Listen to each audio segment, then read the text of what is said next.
Support from viewers like you makes this program possible. Please give to your PBS station.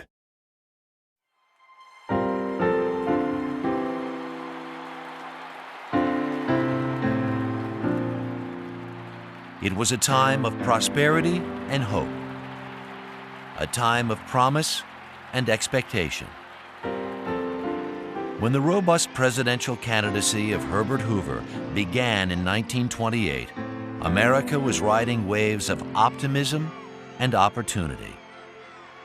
The Republican Party even promoted the bold notion of eliminating poverty during the tenure of a Hoover presidency. Thanks to his unprecedented success in the mining business, his humanitarian leadership in response to World War I, and his 2 terms as Secretary of Commerce, Herbert Hoover was among the most highly regarded men in America. He seemed to fit the times in 28. Hoover was a landslide president.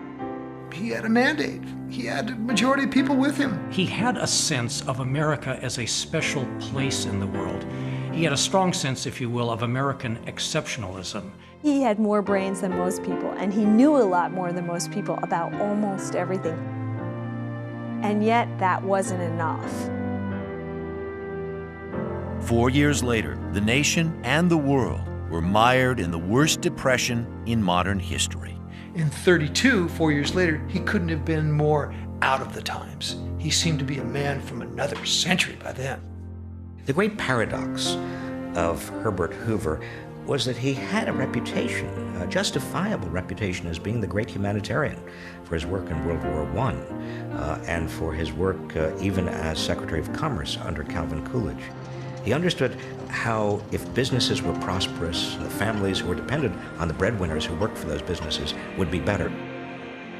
But he could not get into his head the notion that the federal government had a role to play in direct humanitarian aid to hard-stricken families. Hoover is a real object lesson in the limitations of intelligence, experience, and even attentiveness in an effective president. By the time Herbert Hoover ran for re-election in 1932, nearly a quarter of the nation's workforce was unemployed. Millions of Americans had lost their life savings. Entire communities were starving. And the farm economy was beyond the brink of disaster.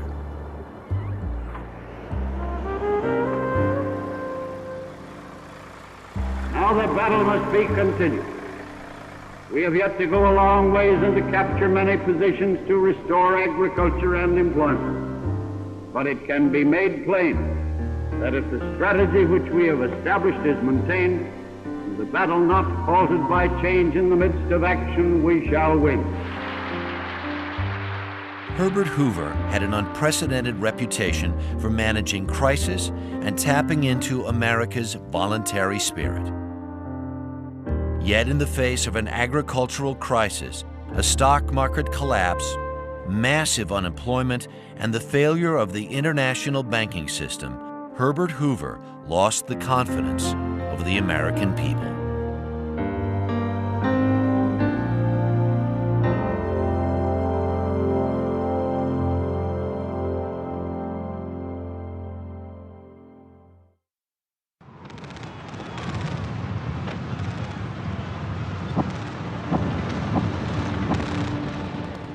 Hoover was living in London in August of 1914. That was the world capital of mining finance. It was where he had his offices. The war broke out on the Western Front when Germany went to war against France, with England joining in. Germany was looking for a decisive victory, went through Belgium. The quick war turned into the trench war. Belgium was cut off. The Belgians began to face severe food shortages, first in Brussels and then throughout the country. In this totally unexpected way, he had an opportunity to be of service. The potential human tragedy was a part of what affected him. On October 22, 1914, Hoover and several other American engineers created what became known as the Commission for Relief in Belgium, or CRB, and it had the unofficial patronage of the American ambassador. There were millions who were starving, and Hoover organized a tremendous relief effort, biggest the world had ever seen. Hoover's solution? Feed the Belgians. Don't worry about the Germans. It was his own diplomacy. It wasn't the diplomacy of his government. He was uninhibited by any sort of government structure. He was acting as an individual on his own. He loved the belief of helping others.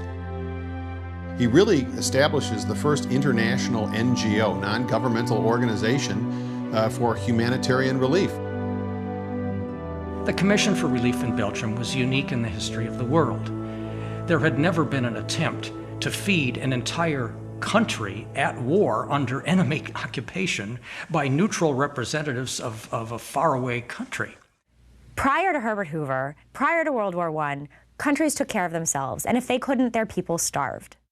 He was feeding over 9 million people a day, pretty much from that point on, from early 1915 until the end of the war. Among all of the major figures in World War I, only Herbert Hoover emerges from the war with his reputation enhanced.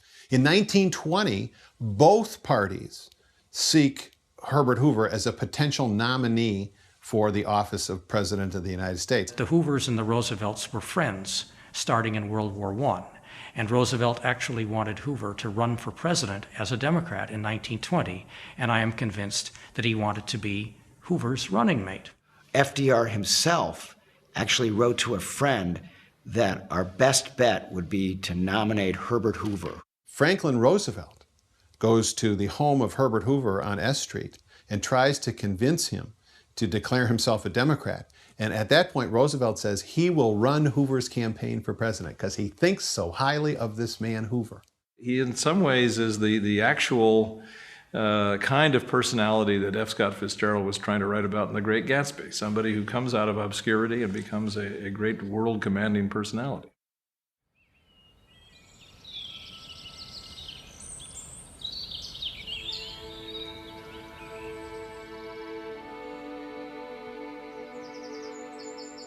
Herbert Hoover was born in West Branch, Iowa in 1874.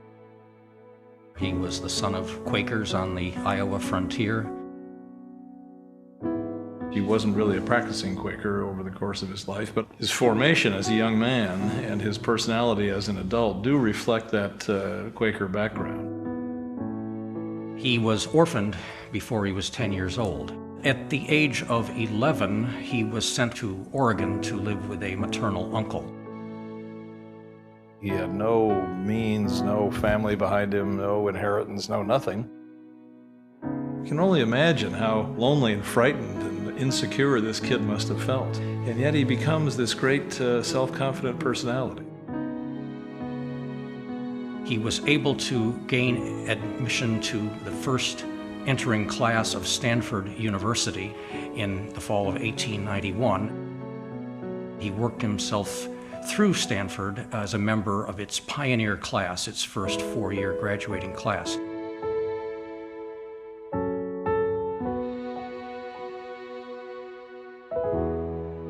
At a very young age, he was a multimillionaire and a very successful mining engineer in Australia and China. The Herbert Hoover you love best is the Hoover who was Hoover before he was president.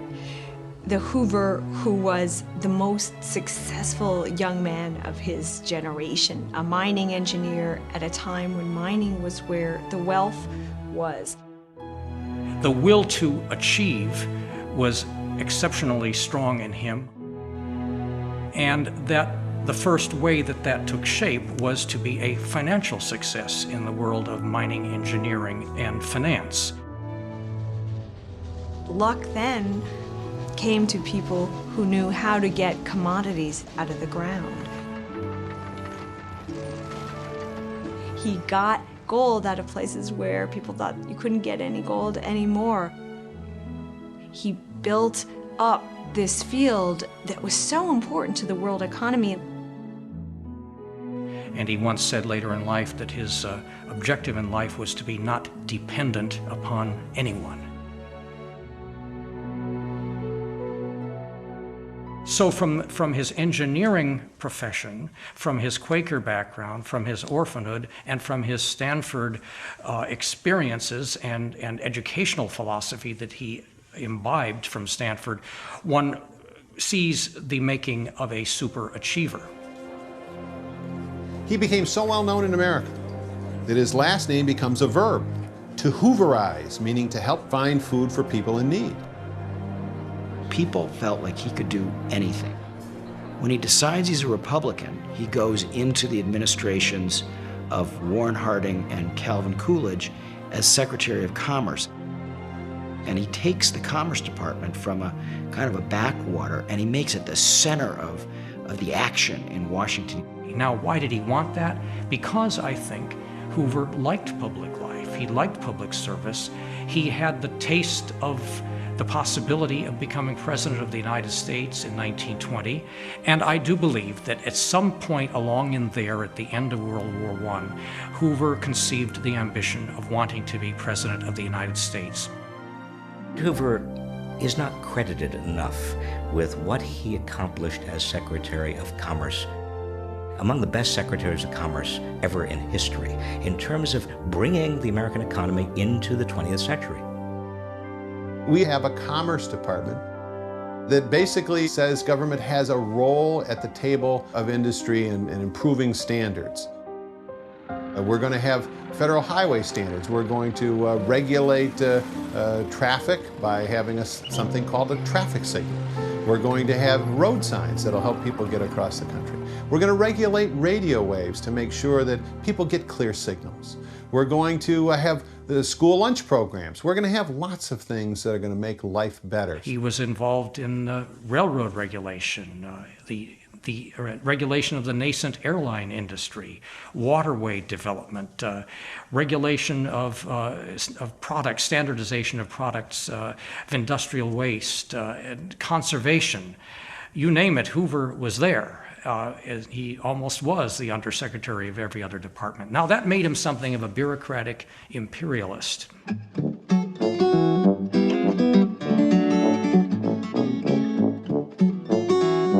It was also a decade of great prosperity and great technology. In 1920, only 60,000 American homes had radios. By 1930, 9 million homes have radios. People are buying radios before they even have electricity in their homes. They're buying automobiles. It allows them to travel the country if they choose. The 20s were a decade rather like the 1990s. The growth kept reaffirming the importance of business. It's also an era when we have a tremendous amount of disposable income, so people can buy labor-saving devices like vacuum sweepers. Once they get electricity in major American cities, it changes the nature of work. He did not want to use government for the purposes of, shall we say, socialistic direction, top-down, with the state absorbing social and economic energy. He really wanted to stimulate the private sector to organize and govern itself. He thought this is really where, this is the realm of freedom, this is the realm of liberty, this is the realm of energy and entrepreneurship and opportunity and so on. It's not government that provides these things. Government can protect them and create situations in which they can flourish, but the real life of the society resides in the health of civil society as distinguished from politics. He said that the essence of American individualism was a belief in equality of opportunity. He said this was the touchstone of our entire social philosophy, the fair chance of Abraham Lincoln. So he wrote this little book. And in many ways, it's a kind of a restatement of a Jeffersonian philosophy. There was something special in the U.S. that had to be protected, and he called it American individualism. And what he says is individualism is this building block for progress. It finds the distinctiveness of American culture and society in the vitality of what political theorists would call civil society, not in the genius of government or in the structure of government itself. I don't think that Herbert Hoover would say the solution is empower a group of people to tell others what to do. He would say, find a way to structure a government so that you can empower individuals constructively towards their betterment.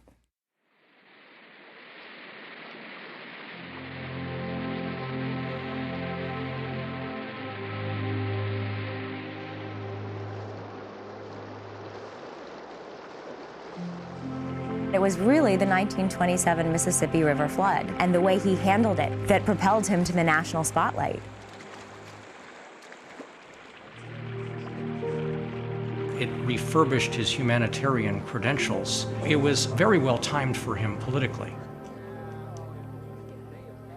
This was the disaster that preceded both the Dust Bowl and Hurricane Katrina. Rainfall in the upper Mississippi River watershed filtered down to the lower Mississippi and flooded vast areas, very poor parts of the nation in Mississippi and Arkansas and Louisiana. Up until that time, all calamities of that sort, even regional calamities, had been addressed locally or by regions, by states. It wasn't seen as a federal responsibility to those people in trouble. Indeed, until FDR, if you were in trouble, it would be nice if people like Herbert Hoover came to your assistance, but there was no requirement that they come to your assistance. And this was the Katrina of the 20th century. Nothing like this had ever happened, and look at the difference between how these two situations were handled. An individual took charge, went to the scene, set up tent cities, got food, got relief, organized it as sort of a guy on the ground orchestrating everything, versus what happened in Katrina. By the time of Hurricane Katrina, when the Bush administration didn't respond quickly enough, even the most conservative Americans didn't say, it's none of Washington's business if people are drowning and starving in New Orleans. And that's something that changed with the New Deal.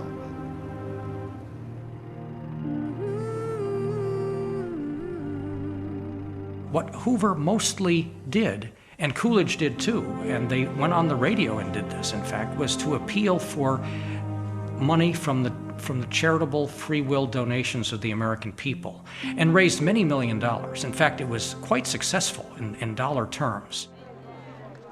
Hoover basically helped to pioneer the idea of large-scale rescue and relief. These were tremendous feats of organization and humanitarian leadership. 900,000 people had to be housed and fed for months at a time until the flooding could be addressed and the water could recede.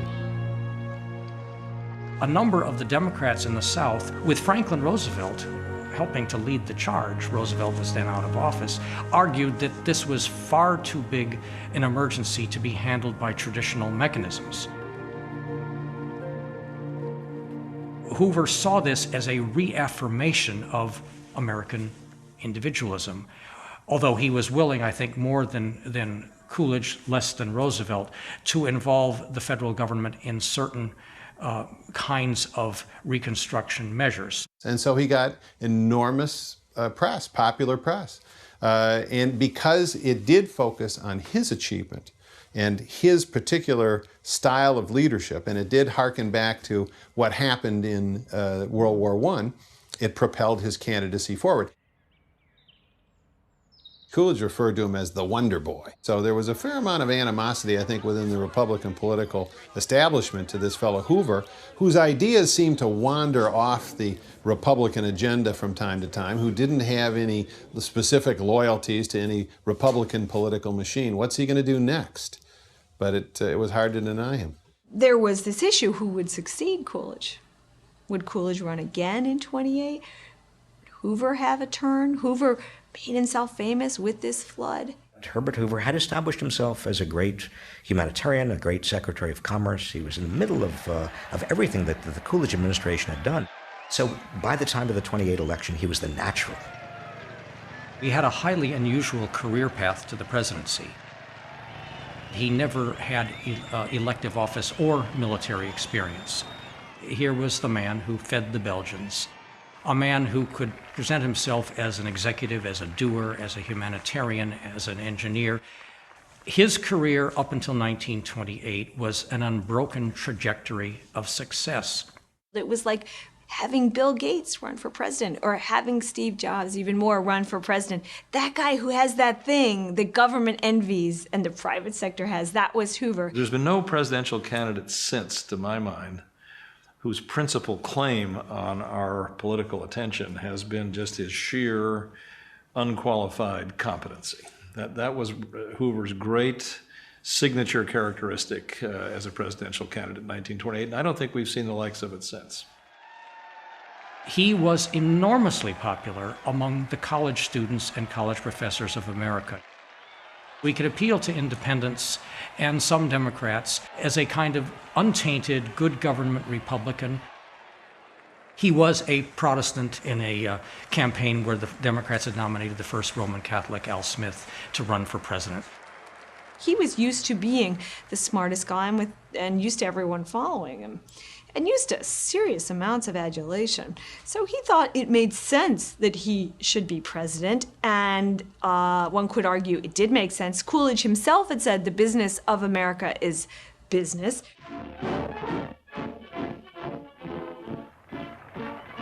But he won big. It was a landslide. Smith was a flawed candidate, and Hoover seemed to fit the times. Herbert Hoover won the election of 1928, partly because Smith was Catholic, but Smith was very popular. I think Hoover won in a landslide because he was so well known and so popular himself. I ask the help of Almighty God. Had the Democrats nominated virtually anybody else, Hoover would still have won. Hoover was just a commanding figure at that time.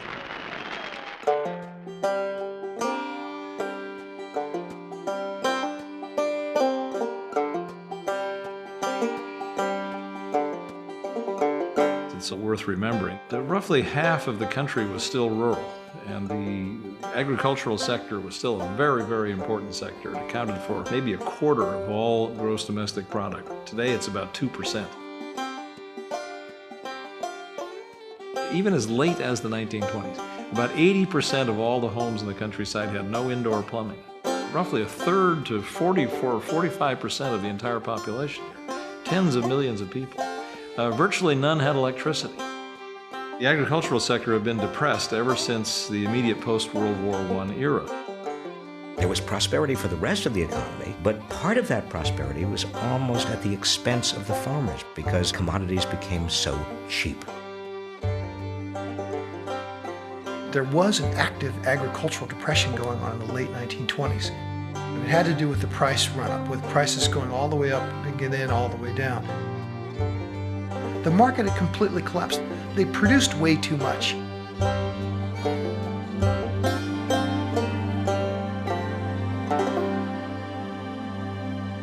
Wheat went as high as $4 a bushel, and then it went as low as a dime. And then it went to, they literally couldn't give it away. The bad things that happened in the 30s were just foreshadowed for farmers in the 20s. There was a speculative mania that was driving stock prices to unsustainable levels. Hoover was quite worried about it, and his worries turned out to have been quite justified.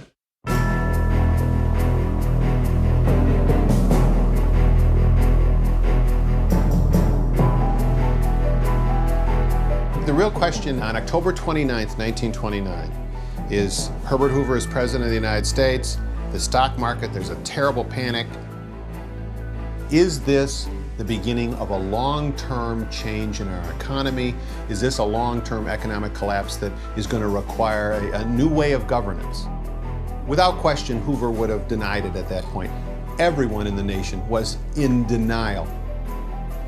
I think he really did believe that while there was a financial mess to be cleared up in Wall Street, that the larger economy was fundamentally sound. Within 7 months of his taking office, you had the stock market crash, and then everything just kept going down, down, down. Agriculture started to go down, and that pulled down the local banking structure. Most local banks were not directly invested in the stock market. Most of the runs on the local banks occurred because people were simply afraid. They were frightened. They had lost confidence. When you knocked out the source of capital in all these small communities in an economy that was still 50% agricultural, you made it very hard to come back. Hoover did not sit on his hands after the stock market crash. The idea that he was a do-nothing president is wrong. The problem was that he didn't do enough. People lost everything. There were a lot of Harvard to homeless stories. It wasn't just poor people who got poorer. People cascaded all the way down through the system. If you were old with no Social Security, you were poor.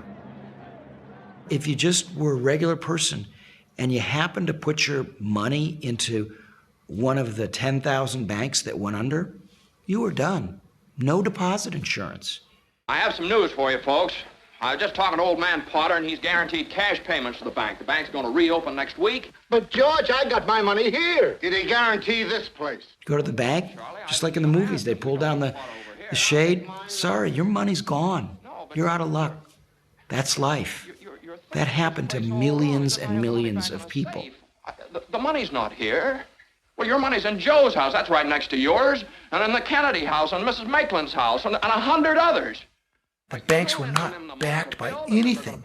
So when the farmer went to get his money out of the bank, there was nothing there. This was a really deep, awful crisis that blighted millions upon millions of households.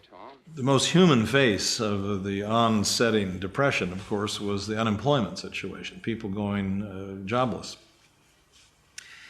And unemployment eventually mounts to truly catastrophic proportions. By 1932, the last full year of Hoover's presidency, we think there were 25% of the workforce was unemployed. Very, very few married women worked. So 25% unemployment meant effectively that 25% of all households, not just all workers, were without wage income.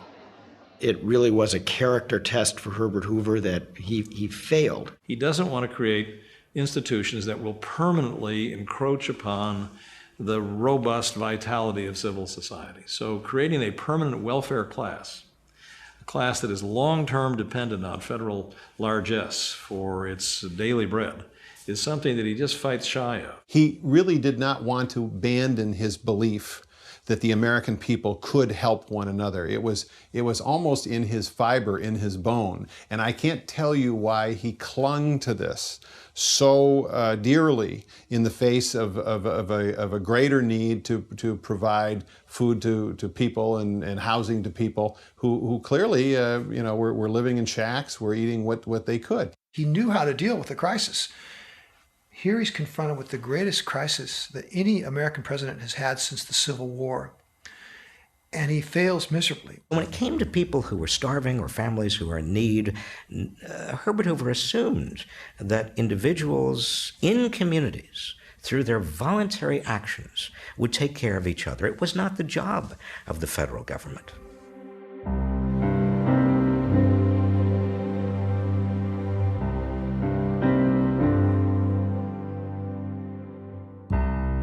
It was almost as if he was lacking in imagination.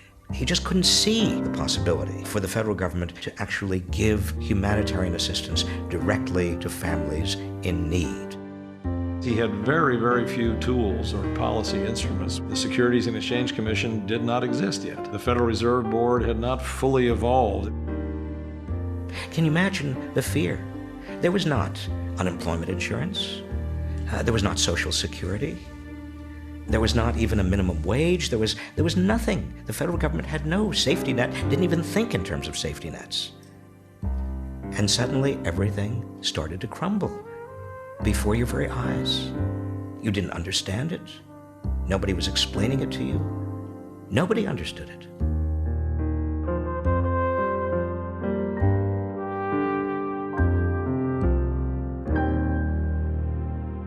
Hoover had it right in some fundamental sense, that the problem was not an American problem, it was a global problem. The Great Crash did not exactly cause the Depression. It did have a huge negative effect on capital markets, because suddenly all of the people, and there were very few number of people who were invested in the stock market, but all the people who had been investing in the market, they had lost everything. He could have asked the Federal Reserve to perhaps expand the money supply. He could have increased federal spending, not worried about deficits. Fiscal and monetary policy would have been stimulative. They would have perhaps counteracted these fears that came from the virtual collapse of the capital market. But he didn't know enough to do that. No economist knew enough. John Maynard Keynes was still developing his theories. There was not the knowledge in the economic policy community that would have told Hoover what to do. What caused the Depression to be a depression and not just a downturn or a routine crash was monetary policy. We thought we were in inflation and we were in deflation. The deflation was so severe that we literally ran out of money. Hoover and the other institutions of government did exactly opposite what they should have done. They pulled money out. They didn't stimulate the economy, they counter-stimulated. They actually depressed the economy by cutting federal spending, by, in a sense, indirectly reducing the money supply. Well, this all made things worse. I remember he said in 1930, he said, this will be all behind us within 60 days. And when 60 days came, instead of 5 million people being out of work, suddenly there were 10 million people out of work. By the end of 1931, it becomes compellingly obvious that these voluntary measures simply aren't going to work, and he has to move into an arena where he has to adopt measures that were ideologically a bit alien to him. Should the state jump in? Should the federal system jump in? Should other banks jump in? Nobody quite knew, and that was one of the reasons the credit crises of the period were so bad. Why would government be lending money?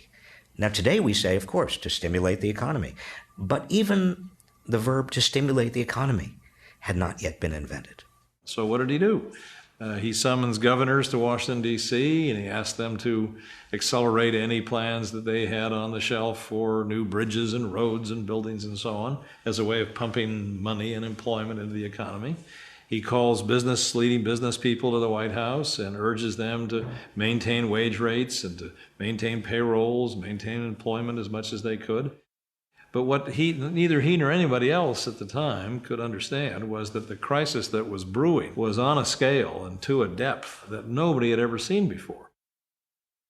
Many of his undertakings went in the direction of increasing the government's role, not just in this moment of crisis, but permanently, building permanent institutions that would give the government an ongoing role in the life of the economy and the society. He established organizations like the National Institutes of Health and the Federal Farm Board and the Reconstruction Finance Corporation, all to address America's needs. Hoover was an early believer in what we would now call counter-cyclical economic planning, notably by public works expenditure. And so Hoover encouraged the states and saw to it that the federal government undertook a great deal of public works expenditure as a form of stimulus of the economy. He spent more money than any other president before him on massive public works projects that were meant to jumpstart the economy.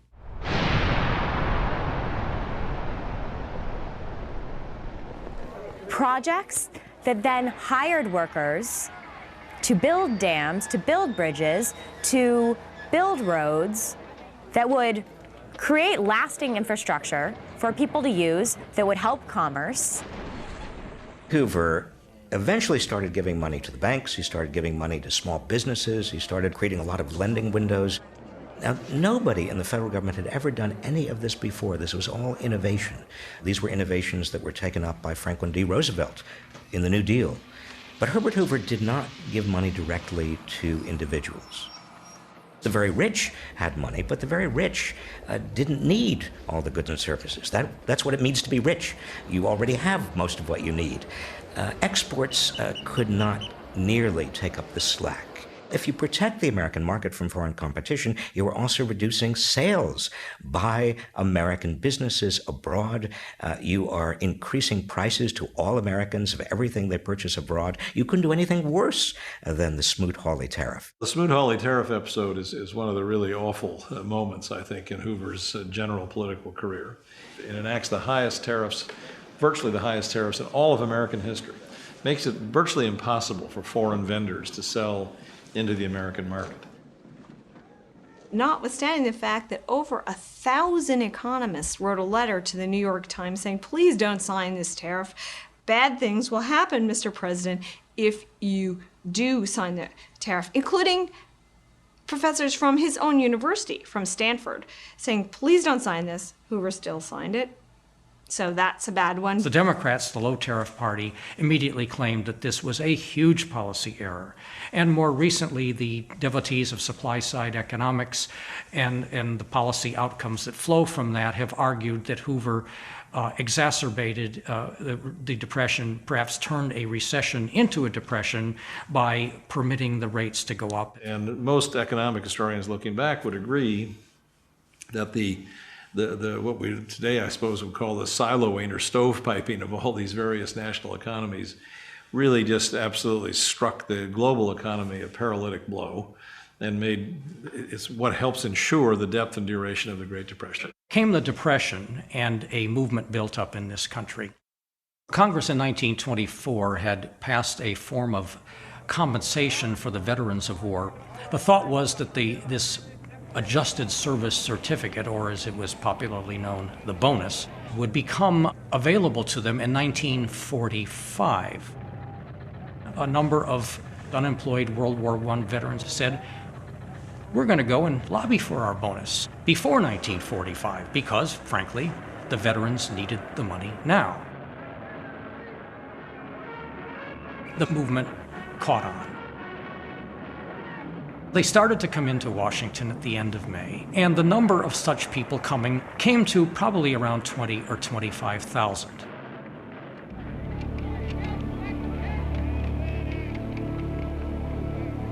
What they came to do was to lobby the Congress to allow the bill to be voted on. Well, Hoover took the position that this was economic insanity and that he would veto any such bill.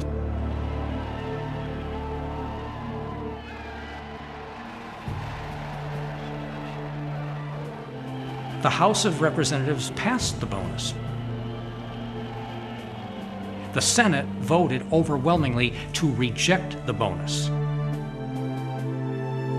There was a kind of utopian hope on the part of the veterans that they could somehow, by hanging around, persuade the Congress to change its mind. They were the emblem of the forgotten men because they had been promised a bonus for their service in World War I. I came to Washington to get my bonus, and I'm going to wait till I get it if I have to wait till 1945. Because 25% of the federal budget was going towards paying veterans, Hoover didn't think the federal budget could afford it. Meanwhile, you have thousands of people camping out on the banks of the Anacostia River. Hoover didn't seem to care. And perception is not reality. Of course he cared, but I think he shut out the reality of their suffering and of the need for a return to growth of the economy. Hoover was not unsympathetic to them as human beings. He thought their specific demand was fiscally unsound and irresponsible, and he thought that they should be cleared out of the buildings they were squatting in Washington, D.C.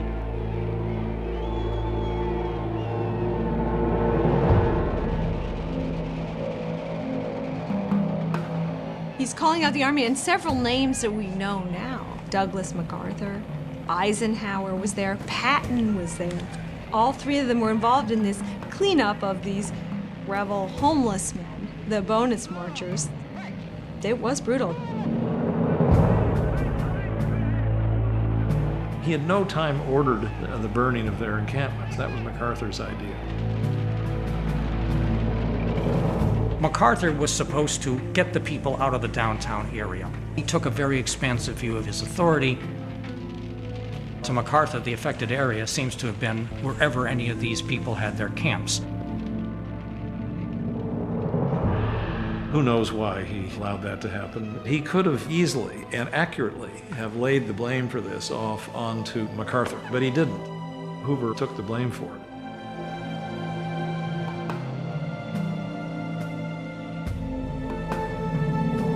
What the bonus army did was it brought together the misery of the Depression with Hoover's inability to do anything about it, in fact, to do the wrong thing about it. I think if you'd ask Franklin Roosevelt when Hoover lost the election, he would say it was during the bonus army march. Hoover decides to run again in '32 because he felt that he was on the right path. Yes, times were hard, but he had an unqualified belief that the programs and ideas that he was championing were going to work. And to some extent, that was true. What he didn't realize was how impatient the American people were. It was the economy stupid in 1933. The economy stupid squared. The economy stupid to the third. It was a terrible economy. People were desperate for somebody, and Hoover was doomed. He had become, by 1931 or so, one of the least popular presidents in all of American history then or since. We talk about change now. We have no concept of the scale of change that people saw at that time. Franklin D. Roosevelt promised change. Franklin D. Roosevelt was charismatic. Franklin D. Roosevelt was a new face. Franklin D. Roosevelt promised that it was possible that happy days were here again, and the public looked at where it was and said to Herbert Hoover, "I'm sorry, you're fired." Now it was a Katrina moment. It was a moment where people said, all bets are off, we're dying. Save us. Let's forget about all the economic philosophy. The fact that he had been Mr. Rescuer before all this made them all the more bitter against him. He's a defensive president at that point, and he just didn't want to believe that the American people would abandon the man who had saved Europe. He felt he had earned the right to a second term. In spite of his paraplegia, Roosevelt flew to the Democratic National Convention to accept the nomination in person, a first. He seemed vigorous. This is more than a political campaign. Who was FDR? He was the governor of the state of New York, so he was the governor of the state with the most electoral votes. Definitely a winner. He was a powerhouse. My concern in dealing with the problems of these times. Hoover was reserved, he was quiet, he was analytical, he was not a gregarious personality. Roosevelt was just the opposite. Hoover believed in voluntary efforts. Roosevelt believed in using the force of law and the power of the federal government to change people's lives. Those are two very fundamentally different ideas. Roosevelt would enter a room with one set of ideas, and then he would find the people in the room had another set of ideas, and he would adjust. Hoover had much more trouble adjusting. The essential work of a politician is to take in what the people are saying. Roosevelt was able to do that, and Hoover was not. And Roosevelt was thought to be sort of a lightweight, thought to be a dandy. But he transitioned himself into someone who was on the side of the forgotten man. These unhappy times call for the building up of plans that rest upon the forgotten, the unorganized, but the indispensable units of economic power. He basically said that the foundation of the American economy rests on the forgotten man, that was his term, at the bottom of the pyramid. By implication, Hoover backed the man at the top. Roosevelt, in some ways, ran to Hoover's right politically, criticized Hoover for daring to raise taxes, criticized Hoover for all this government spending, called Hoover a tax and spender. Hoover didn't know that he was in trouble until the end of the '32 campaign. Remember, polling was only in its infancy then, and it wasn't until he literally was pelted with tomatoes at a campaign stop and realized that the response he was getting out there left something to be desired, that he fully understood that he could be headed for a cataclysmic defeat. By the end of '32, it was clear that he couldn't change the dynamic, that he was not on the side of most Americans. He had won in the greatest landslide, I think, up until that time, and lost in the greatest landslide the following term. But at the time, he felt that the people would stick with him, stick with Hoover.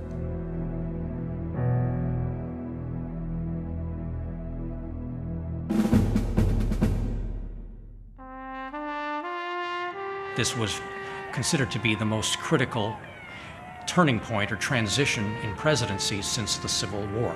In those days, the new president did not come in until March 4th. It was a longer interregnum than we have today. Hoover sought Roosevelt's cooperation.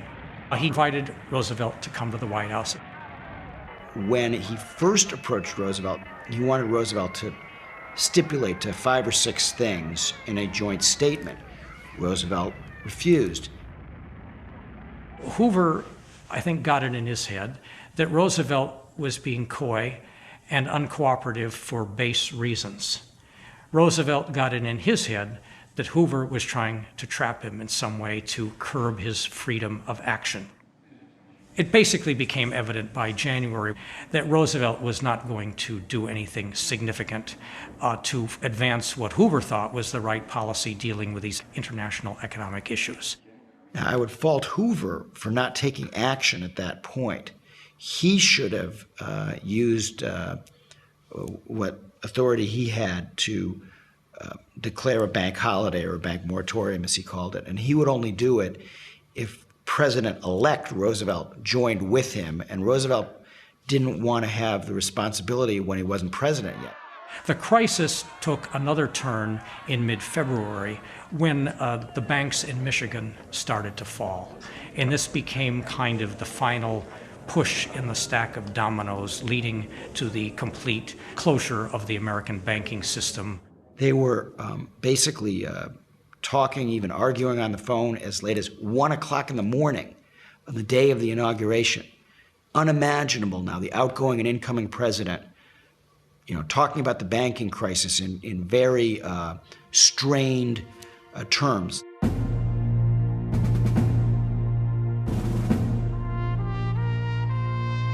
There's that famous photograph of them in the open limousine headed to the inaugural ceremony, and Roosevelt is beaming, and Hoover looks absolutely glum. You have perhaps seen the films of Hoover essentially refusing to talk to Roosevelt as they share the inaugural parade car on the way from the White House over to the Capitol. Hoover's glum. He looks terrible. He looks like a man who's just lost by one of the biggest landslides ever. Roosevelt looked like things are going to get better. Things were so tense, they exchanged not a word in the car, except when Roosevelt looked up at the Commerce Building, ironic since Hoover had been Secretary of Commerce, that was under construction, and said, "Lovely steel." Those are the only 2 words they exchanged. Hoover said nothing. If you want to interpret Hoover as conducting a 4-month campaign for Roosevelt's mind, Hoover lost the battle. They went from being good friends to arch enemies to, after the March 4th, 1933 inauguration, never speaking to each other again, ever. Most Americans believe that on the day Franklin Roosevelt was inaugurated, the Depression ended. Why? Because Roosevelt gave them something Hoover couldn't give them, a sense of hope that better times will be coming. The country desperately wanted a new leader and somebody who would experiment, who would just try things. Washington had never seen anything like it. It was like a tornado of activity. And much of it didn't work, but at least it was activity. Many of the early programs of the New Deal, the first 100 days, are programs that Hoover had introduced in Congress but were being held up in committee by a Democratic Congress. So to some extent, we should give Hoover credit for some of the early days of the New Deal. But if Hoover were here with us, he would probably deny this because he had personal animosity toward Franklin Roosevelt and toward the whole philosophy of the New Deal. There were a number of similarities, but there were also huge differences. And I think maybe the best way to understand that is to look at something like Social Security, which is something that Herbert Hoover did consider to be a total violation, not only of his personal political convictions, but of the Constitution. Hoover got mad because nobody gave him credit. He also got mad because the New Deal was bigger government than we'd ever seen before. because Hoover did achieve a lot of things in his life, and now all he was going to be was the man who was blamed for the Great Depression, wrongly. What's Hoover's legacy? We'll never see him on a dollar bill. We'll never see him on a quarter. We'll never see him on any currency. Hoover will continue to fade. The tendency in most historical accounts to demonize Hoover, to make him look ridiculous or ineffectual, are really going to the point of bolstering the reputation of the person who succeeded him, Franklin Roosevelt, by drawing the contrast between the incompetent and failed Hoover presidency and then the successful New Deal presidency. Now, I think that's a story that in some ways is true, but I think has been hugely exaggerated to the detriment of Hoover's own reputation and to the fidelity of the historical record. He was a failed president, partly because he couldn't communicate very well, didn't have charisma, partly because he didn't give people money or aid or food directly, was not the humanitarian he could have been directly for the American people, partly because he and indeed nobody, even Roosevelt, understood how important it was for the government to be the spender of last resort, to just spend money on infrastructure, spend money on projects that needed to be spent on in order to get the economy going again. After leaving office, Hoover played the role of Washington outsider until 1946. He retreated to family matters, spent some time fishing, and continued as trustee of his alma mater, Stanford University. There was one drive behind Hoover during the next third of his life, and that was the drive for vindication. Hoover attempted to restore himself to the good graces of the American people by the writing of his 3 volumes of memoirs, by the Hoover Institution, which he later regarded as the most important thing he had done in his life. When it came to politics, Hoover did not go quietly into the night. While many historians credit Hoover with a successful post-presidency, he did spend the remainder of the 1930s offering sharp and unprecedented criticism of his former challenger. I have seen the insidious destruction of liberty by propaganda. In 1935, he really hit the trail and became, for years, the most prominent critic of FDR. He was wearing a partisan hat as ex-president. At the same time, he was trying to transcend partisanship and restore his reputation. He appears to be at least a spokesperson for unqualified laissez-faire and against all forms of government intervention in the economy and the society. It's not really the person he was as a young progressive in the teens and 20s and as president, at least in his first year or so in office.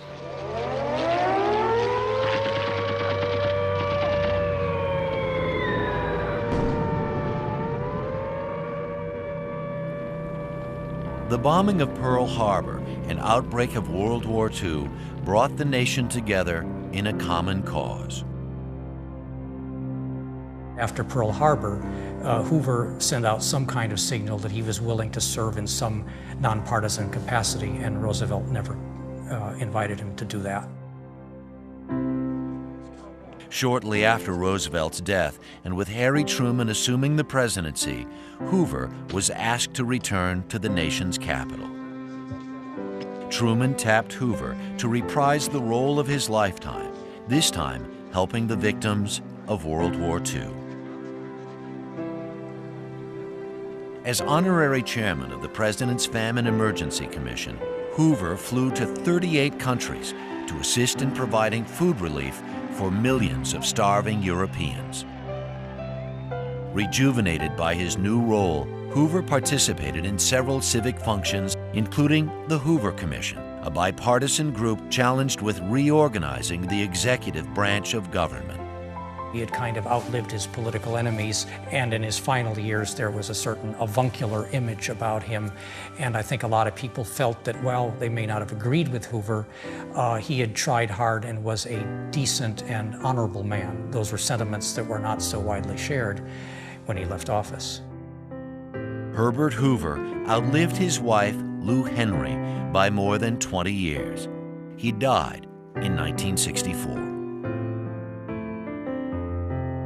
Both Herbert Hoover and Lou Henry Hoover are buried near his birthplace in West Branch, Iowa.